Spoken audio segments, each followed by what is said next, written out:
Kanchipuram వకుడా silks నాణ్యత మా ప్రాధాన్యత. మదీనాగూడ, మియాపూర్, హైదరాబాద్ లో త్వరలో శుభారంభం. 143 నుంచి పూరి గారితో మీరు 143 కి పనిచేశారు, పోగిరికి పనిచేశారు, సూపర్ కి పనిచేశారు, దేశముద్రు టైంకి ఆ సినిమా బయటకు వచ్చాను. బట్ చిరుత కథ అంతకుముందే చేశాను. అంతకుముందు మీరు సాగర్ అని సంథింగ్ ఏదో ఆ సినిమా. అవును, సాగర్ అనే దాంతో సాయిరామ్ శంకర్ గారి కోసం మెహర్ రమేష్ గారు నేను వర్క్ చేశాను. దానికి పనిచేసిన ఆ కథే చిరుత అయింది. సో ఈ మొత్తం జర్నీలో పూరి జగన్నాథ్ గారి అసోసియేషన్ మీ కెరీర్ కి ప్లస్ అయిందా మైనస్ అయిందా అంటే ఈ క్వశ్చన్ అడడానికి కారణం ఉంది సార్. పూరి జగన్నాథ్ గారికి ఇంటర్నేషనల్ మూవీ మీద మంచి గ్రిప్ ఉంది, అదే గ్రిప్ అంతకంటే ఎక్కువ గ్రిప్ మీకుంది. అది ఏమన్నా క్లాష్ అయిందా లేకుంటే ఆ జర్నీ సజావుగా సాగిందా? ఆ టైం పీరియడ్ ఎలా చూస్తారు మీరు? అంటే ఒకటి ఏంటంటే, నేను పనిచేసే ప్రతి డైరెక్టర్ నేను గురువు కింద భావిస్తాను. వాళ్ళ దగ్గర నుంచి నేను చాలా విషయాలు నేర్చుకుంటాను. కానీ సినిమా ఇండస్ట్రీకి సంబంధించి నేను ఇద్దరిని గురువుగా భావిస్తాను. ఒకళ్ళు గుణశేఖర్ గారు, ఇంకొకరు పూరి జగన్నాథ్ గారు. గుణశేఖర్ గారు ఏంటంటే, నాకు సినిమా రైటింగ్ కానీ సినిమా నాకు ఏబిసిడీలు కూడా తెలియవు. ఆయన దాదాపు ఒక 15-20 ఏళ్ళ స్నేహం. అది స్నేహం నుండే పరిచయం అనండి. ఆయనతో పాటు ట్రావెల్ అవుతూ, సినిమాలు చూస్తూ, సినిమాలు డిస్కస్ చేస్తూ, ఇలాంటివన్నీ ఆయనతో పాటు ట్రావెల్ అయ్యి వచ్చాను గుణశేఖర్ గారి దగ్గర. పూరి జగన్నాథ్ గారు నేను నేర్చుకునే విషయం ఏంటంటే, కథని చాలా క్విక్గా వర్క్ చేయడం, చాలా త్వరగా రాయగలగడం. అంటే మీకు చెప్పినట్టు 143 సినిమా ఒక గంటలో రాశాం. పోకిరి సినిమా మొత్తం స్క్రిప్ట్కి తీసుకుని 10 రోజులు. ఇంకొకటి ఏంటంటే, ఆయన హోమ్ థియేటర్లో కొన్ని వేల డివిడీలు కలెక్ట్ చేసింది నేనే. వాటిని జోనర్ వైజ్ ఆర్గనైజ్ చేసి ఒక వీడియో లైబ్రరీలో చేశాను. సో ఆయన షూటింగ్ రమ్మనేవాడు, ఏది పోకిరి రెగ్యులర్ షూటింగ్ రమ్మని నేను షూటింగ్ వెళ్ళేవాడు కదా. నేను హోమ్ థియేటర్లో కూర్చుని పొద్దున్నే సాయంత్రం సినిమాలు చూస్తున్నాయి. అలా రోజుకి 5-6 సినిమాలు చూసేవాడిని. సో అక్కడ చూసిన సినిమాలన్నీ కూడా నాకు చాలా ఉపయోగపడ్డాయి ఎన్హాన్స్ చేయడానికి. ఆంధ్ర వాళ్ళ తర్వాత పూరి జగన్నాథ్ గారు శ్రీకృష్ణుడు ఫ్రమ్ సురభి కంపెనీ అని చిరంజీవి గారితో సినిమా చేయాలి. ఆ సినిమా స్క్రిప్ట్ అంతా చేసాం. ఆయన సూర్యదేవర రామ్మోహన్ రావు గారిని ఒక నవల రచయిత, శక్తి అని శోభన్ గారి సినిమాలో పాటలు రాసిన ఒక వ్యక్తి, మేము ముగ్గురం కలిసి జగన్ గారి ఐడియా డెవలప్ చేసాం. స్క్రిప్ట్ అయిపోతూ ఉంది. ఆంధ్ర వాళ్ళ డిజాస్టర్. సో ఆ కారణం ఏమో తెలియదు కానీ ఆ ప్రాజెక్ట్ మెటీరియల్ ఇచ్చుకోవాలి. అదే సమయంలో ఆయన మీద ఐటీ రైట్స్ జరిగాయి. సో నాకు శ్రీకృష్ణుడు ఫ్రమ్ సురభి కంపెనీకి ఒక రెమ్యునరేషన్ ఇస్తాను ఆయన. సో దాని మీద ఇన్స్టాల్మెంట్స్ 2 పేమెంట్స్ వచ్చాయి. 3వ పేమెంట్ రావాలి, ప్రాజెక్ట్ ఆగిపోయింది, ఆయన మీద ఐటీ రైట్స్ అయ్యాయి. నేనేం ఎక్స్పెక్ట్ చేయట్లా డబ్బులు వస్తాయి, సినిమా ఆగిపోయింది, బ్యాలెన్స్ డబ్బు అమౌంట్స్ వస్తున్నాయి నేను అనుకోవట్లా. ఆ టైంలో ఆయన ఒకరోజు పిలిచారు ఆఫీస్కి, ఇంకా ఐటీ అన్నీ జరుగుతున్నాయి, క్లియరెన్స్ రావాలి. ఆయన అక్కడ ఫ్రెండ్ దగ్గర నుంచి అప్పు తీసుకుని ఒక అమౌంట్ నాకు తీసుకొచ్చి టేబుల్ మీద క్యాష్ ఇచ్చారు. ప్రసాద్ గారు మీకు బ్యాలెన్స్ పేమెంట్ ఉంది కదా అంటే, నేను వెంటనే ఆయనకి వెనక్కి తోస్తాను, వద్దు సార్ ఎందుకంటే సినిమా జరగట్లా, సినిమా ఆగిపోయింది, మీ మీద ఐటీ రేట్స్ ఉన్నాయి, పర్లేదు తర్వాత ప్రాజెక్ట్ ఎప్పుడంటే అప్పుడు తీసుకుంటా. ఆయన ఒక క్షణం ఎమోషనల్గా అయ్యి, ప్రసాద్ గారు పూరి జగన్నాథ్ ఇండస్ట్రీలో ఉన్నంతకాలం వైష్ణవ్ అకాడమీ సినిమాలు తీసుకుని మీరు నాతో పాటే ఉంటారు అన్నాడు. బట్ అది జరగల.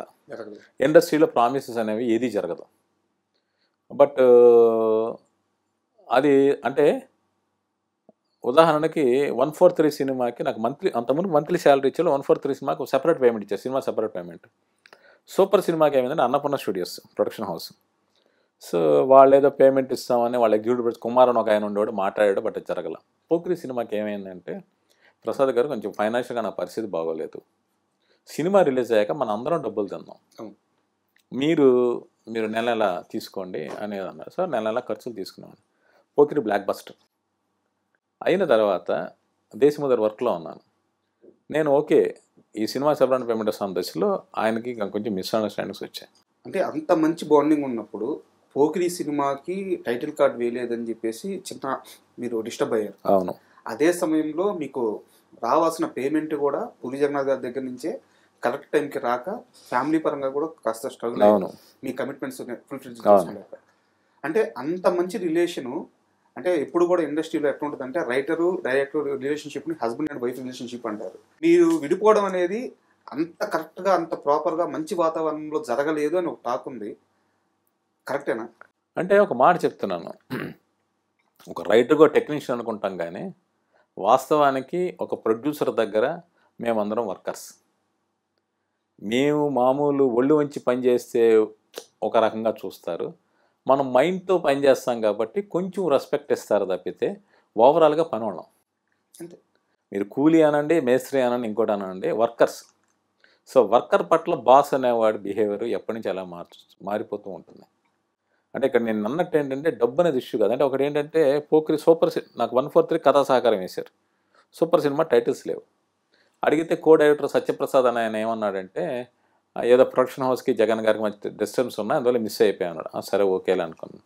మెహర్ రమేష్ గారిది ఏదో వేసిన పోకిరి సినిమాకి మెహర్ రమేష్ స్క్రిప్ట్ ఒకటి వేశారు. నేను చాలా కంట్రిబ్యూషన్ ఉంది. నేను ఈరోజు సినిమా ప్లే చేస్తే ఏ సీన్ నేను కంట్రిబ్యూట్ చేశాను, ఏమి చెప్పాను, ఏ రెఫరెన్స్ ఇచ్చాను నేను గంటాపదంగా చెప్తాను. అంటే నేను పోకిరి సినిమాకి పనిచేశాను చెప్తా కానీ జగన్ గారి బిజినెస్ మ్యాన్ పనిచేశాను, టెంపర్గా పనిచేశాను నేను మాట్లాడను. ఎందుకంటే నేను చేయని వాటి గురించి నేను మాట్లాడను. సో పోకిరి సినిమాకి నేను ఫ్యామిలీతో మార్నింగ్ షోకి వెళ్ళాను. సో స్క్రీన్ మీద చూస్తే నా పేరు లేదు. ఒకసారి ఏంటిది మన పేరు లేదని అడిగితే ఒక కో డైరెక్టర్ నేను చెప్పాను, బట్ వాళ్ళు ఏదో అనిపించుకోలేదని ఒక ఆయన అన్నాడు. సో దాని మీద నేను ఇంకా క్వశ్చన్ రైట్ చేయలేదు. అయిపోయింది. దేశ ముందు స్క్రిప్ట్ వర్క్లో ఉన్నాను. నాకేదో పేమెంట్ రావాలి, మా అమ్మాయిని ఇంజనీరింగ్ కాలేజ్లో జాయిన్ చేయాలి, వెయిటింగ్. బట్ అది ఇవ్వకుండా ఏమైందంటే ఆల్ ఆఫ్ ఎ సడన్ నన్ను ఒక రోజు ఆఫీస్కి పిలిచి మీరు వెళ్ళిపోండి, మీకు ఏదో 2-3 నెలల పేమెంట్స్ ఇస్తామని చెప్పి కృష్ణ గారు అని ఆయన దగ్గర ఒక ఆయన ఉండేవాడు. ఆయన చెప్పారు. కిషోర్ కృష్ణ కాదండి, కృష్ణ గారు అని ఒక ఎగ్జిక్యూటివ్ ప్రొడ్యూసరు. ఆయన తర్వాత ఇండివిజువల్గా జవాన్ ఏదో సినిమా తీశాడు. ఆయన చెప్పాడు 2006 ఆగస్ట్ 7 ఎప్పుడు చెప్పాడు. ఒకసారి ఆగస్ట్ 7, 9 గుర్తులేదు. నేను ఒకసారి షాక్ అయ్యాను, ఏంటిది అని. అంటే ఒకటి నాకు తెలిసింది ఏంటి అంటే అప్పుడు జర్నలిస్టులు నేను పనిచేసిన విషయం తెలుసు. ఆయన ఇంటర్వ్యూలో సార్ ఆ డైలాగ్ మీదేనా, ఆ సీన్ మీదేనా అడిగేవాళ్ళట. ఆయన ఎంబరాసింగ్గా ఫీల్ అయ్యాడంట.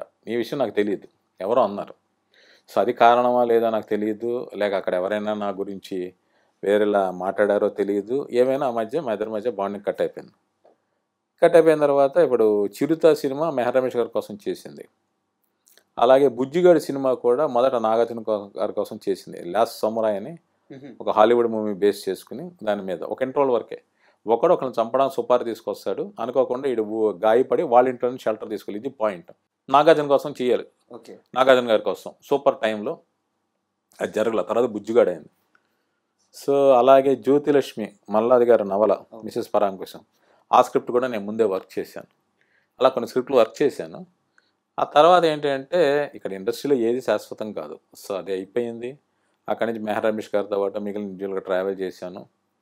మధ్యలో ఒక ప్రాజెక్ట్ జరగాల్సింది, అక్కడ కూడా కొంచెం జరగలేదు. అది నేను మళ్ళీ హట్ అయ్యాను. పూరి గారితోనే 2018లో జరిగింది ఆ ఇన్సిడెంట్. సో ఇక జరగల. అయిపోయినప్పటికి కూడా ఆ తర్వాత ఆయనతో నాకు మామూలుగానే రిలేషన్ ఉండింది.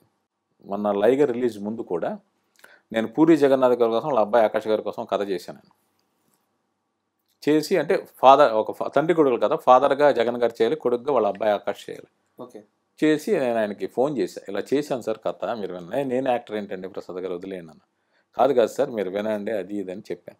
ఆయన ఒకటి మొరాకోలో ఉన్నారు, జనగణమన అనే సినిమా లొకేషన్ చూడడానికి. సరే వచ్చాక మనం కూర్చుందాం, నేను వింటానులేండి, చేస్తానో చేయనో నాకు తెలియదు అన్నాడు. బట్ ఒక ప్రొడ్యూసర్ కూడా పెద్ద ప్రొడ్యూసర్ ప్రాజెక్ట్ ప్రొడ్యూస్ చేయడానికి ఆయన ఇంట్రెస్టెడ్. బట్ లైగర్ డిజాస్టర్ తర్వాత ఆయన ఫోన్లో కూడా అందుబాటులో లేరు. నేను ఆయన తిరిగి కాంటాక్ట్ చేసే ప్రయత్నం జరగల. ఇది జగన్ గారితో నా ప్రయాణం. పూరి జగన్ గారి స్ట్రెంత్ ఏందో మీకు తెలుసు, ఆయన ఏ రేంజ్ డైరెక్టర్ ఆడియన్స్కి తెలుసు. సో అదంతా గత కొన్ని సినిమాల నుంచి చూసుకుంటే ఆయన గ్రాఫ్ పడిపోతూ వచ్చింది. నేను ఆయన పర్సనల్ లైఫ్ గురించి మాట్లాడట్లేదు, ప్రొఫెషనల్ లైఫ్ గురించే మాట్లాడుతున్నాను.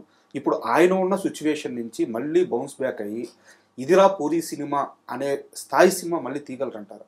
ఇప్పుడు ఒక తెలుగులో సామెత ఉంది, జుట్టున్నమ్మ ఏ ముడైనా వేస్తుందని.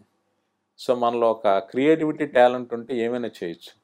అంటే జగన్ గారి స్ట్రెంగ్త్ ఏంటి అంటే చాలా ఫాస్ట్ షార్ప్ డెసిషన్స్ తీసుకుంటాడు. ఆయన డైలాగ్స్ ఒక క్యారెక్టరైజేషను దాన్ని బాగా క్రియేట్ చేయగలరు. అది ఆయన స్ట్రెంగ్త్. ఆయన స్ట్రెంగ్త్లో ఏంటి అంటే కథ ఎంత ఫాస్ట్గా వేస్తారో కొన్ని చోట్ల ఆయన కాంప్రమైజ్ అయిపోతాడు. త్వరగా రౌండప్ చేసేద్దాం ఈ కథని అనేది. ముఖ్యంగా క్లైమాక్స్ దగ్గర కొన్ని సినిమాలు ఆయన వీక్ అవుతూ ఉంటారు, మీరు ఆ సినిమాలు అబ్జర్వ్ చేయండి. తర్వాత ఏంటంటే మేకింగ్లో కూడా ఇది ఓకే అనుకుంటారు తప్పితే ఇప్పుడున్న స్టాండర్డ్స్కి ఆడియన్స్కి అలా నచ్చట్లా. మీరు ఒక షార్ట్ గంటలో తీశారో 100 రోజులో తీశారో ఆడియన్స్ తెలియకపోవచ్చు, కానీ దాని తాలూకు ఇంపాక్ట్ తెలియాలి. అంటే ఫాస్ట్గా కట్ అవ్వకూడదు, కొన్ని ఎమోషన్స్ స్టే అవ్వాలి. ఇది నేను ఒక వీడియోలో కూడా జగన్ గారికి చెప్పాను. జగన్ గారు మీరు నా మనసులో తెలిసి కరెక్ట్గా చెప్పారని ఆయన ఫోన్ చేసి చాలాసేపు మాట్లాడారు ఆయన. సో ఆయనలో ఆ రైటింగ్ టాలెంట్ క్రియేటివిటీ ఉంది. పైగా ఆయన ప్రొడ్యూసరు, ఆయన ఎవరితో అయినా సినిమాలు చేయగలడు. సో అందువల్ల ఆయన కమ్బ్యాక్ అయినా బౌన్స్ బ్యాక్ అయినా కూడా ఆశ్చర్యపోవడం అవసరం లేదు, ఆయనకు ఆ స్ట్రెంగ్త్ ఉంది. బట్ తాను మార్చుకోవాలి, కొంచెం ఓపిక్గా ఆయన ఏమంటారు స్క్రిప్టింగ్ మీద టైం వెచ్చించి మేకింగ్ మీద టైం వెచ్చిస్తే అది పెద్ద విషయం కాదు ఆయనకి.